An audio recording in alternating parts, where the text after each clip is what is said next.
beleza, pra mim, hoje é você se encaixar em você, se reconhecer em você e tá bem com isso. Mesmo que eu acho que você queira mudar algumas coisas que eu acho que é natural em todo mundo, que seja de forma saudável e é ok pra você, que você não se sinta forçado a estar num padrão que é irreal pra você. Beleza, pra mim, é uma coisa que vem de dentro.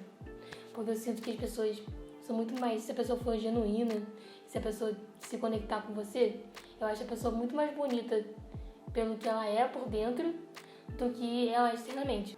Eu diria que beleza, pra mim, de acordo com o que a sociedade me impõe, sempre foi esse cara mais forte, mais musculoso. Apesar de que, hoje em dia, eu acho que isso mudou um pouco. Quando eu era criança, eu era muito gordinha. Eu fui a infância inteira uma criança gordinha e foi muito difícil pra mim, porque eu cresci com muita pressão na escola e todos os lugares que eu frequentava. Em casa não tinha tanto, mas apesar de ser uma mulher loira, uma criança, né, na época, loira e de olho azul e branca, eu tinha essa questão com o meu peso. Meus pais sempre falavam, não, você tá muito gordo, você tem que emagrecer e tudo mais. Apesar dos meus pais também sempre estarem acima do peso, eles sempre faziam isso, falavam isso de eu tenho que emagrecer, estar abaixo do peso e tudo mais. E na escola a gente também sofreu bullying. As pessoas chamavam a gente de super choque por causa do nosso cabelo. As pessoas chamavam a gente de torre gêmeas, porque a gente era gêmea. E as pessoas realmente tentavam derrubar a gente. Então isso era uma coisa perturbadora. Na escola eu fui, assim, eu acho que meus primeiros anos no fundamental foram os piores da minha vida, assim. Porque eu era xingada constantemente, era muito complicado pra mim. Me chamavam de elefanta, inventavam música pra me xingar. Eu pensava muito no Michael Jackson, porque ele tinha aquela doença que ele ficou branco. E eu sempre pensava, tipo, eu posso ser assim também um dia, porque talvez se eu for assim as pessoas vão me aceitar. Eu sofria bullying na escola, as pessoas não gostavam.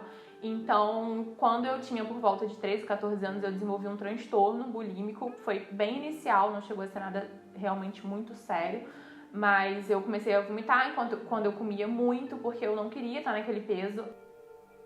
Eu era uma criança que sempre foi muito apaixonada por balé. Então, quando eu era mais nova, eu tinha o sonho de ser bailarina.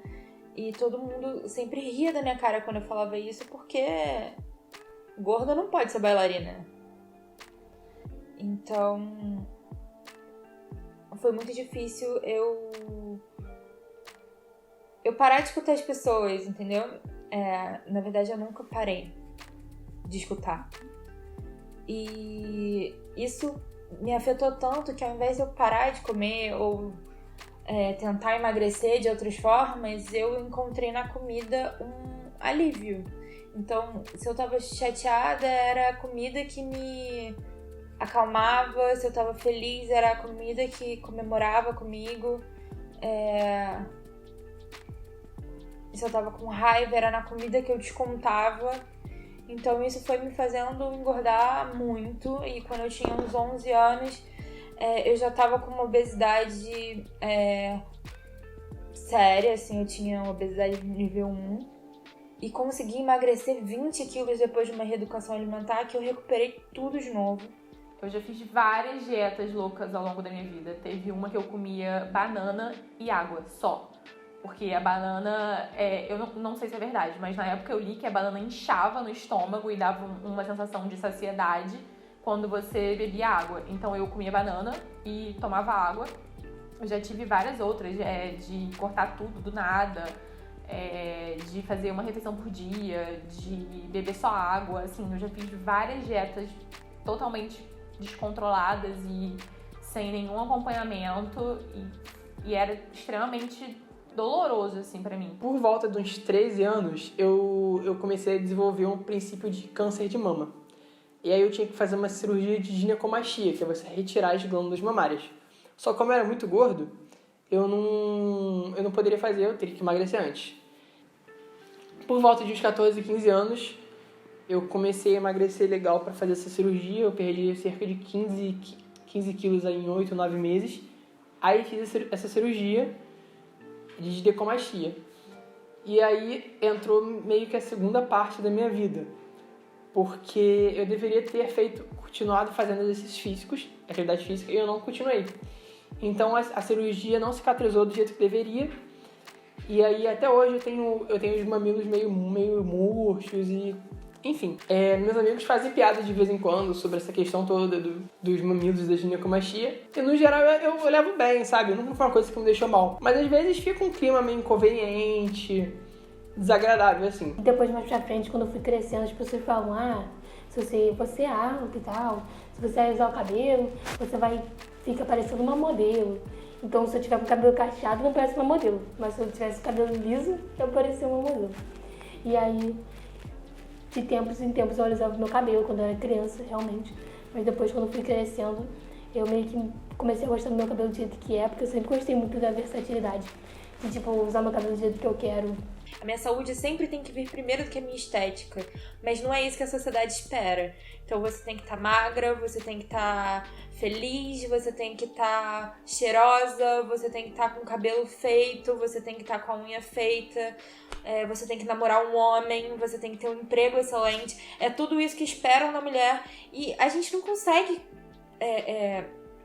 entregar tudo isso. A gente não consegue... suprir todas as necessidades que a sociedade acha que a gente tem que suprir. Isso tortura demais. Desde muito nova que eu me privava de usar roupas pra me sentir melhor, assim, e não me sentir cropped, sabe, que são essas blusas mais curtas, porque eu não queria que a minha barriga aparecesse de jeito nenhum. Eu nunca usava camiseta, nunca, porque eu tinha pavor. Eu nunca saía sem sutiã de forma alguma. Eu nunca usava sutiã sem bojo, porque eu, apesar de querer ter um peito menor, mas eu também não queria que meu peito aparecesse. Então o bojo, pra mim, era uma forma de esconder o meu peito. Me privava de muitas coisas, me privei de usar short, assim, tem muito também relacionado pra mim uma questão do machismo, que eu me privo muito de roupas que eu acho que as pessoas vão se sentir no direito de comentar sobre o meu corpo. E quando eu tava na escola, eu sempre falava pros meus amigos que eu queria ser jornalista e tal. E aí teve um dia que um amigo virou pra mim e falou, mas você sabe que você não vai conseguir e tal. Porque eu sempre quis fazer jornalismo esportivo. E aí meu amigo falou, você sabe que você não vai conseguir, porque no Globo Esporte e tal, na Globo, as pessoas são racistas, então você não vai conseguir se inserir no mercado. Aí eu falava, não, eu vou conseguir sim e tal. Então eu sinto que muito naquela época que eu era criança e hoje em dia também, eu meio que carrego junto comigo muitas pessoas que não tiveram oportunidade. Assim como muitas pessoas não tiveram oportunidade de estudar numa escola particular, eu tive, e de estudar numa universidade particular, eu também tive, eu sinto que eu meio que carrego comigo as pessoas que não tiveram tantas oportunidades quanto eu. E eu acho muito importante, porque eu sei que um dia eu vou poder esperar elas. Hoje eu posso dizer que eu me sinto bem comigo. Óbvio que tem várias coisinhas que eu mudaria, mas ainda assim eu me sinto bem comigo. E assim, é um exercício diário.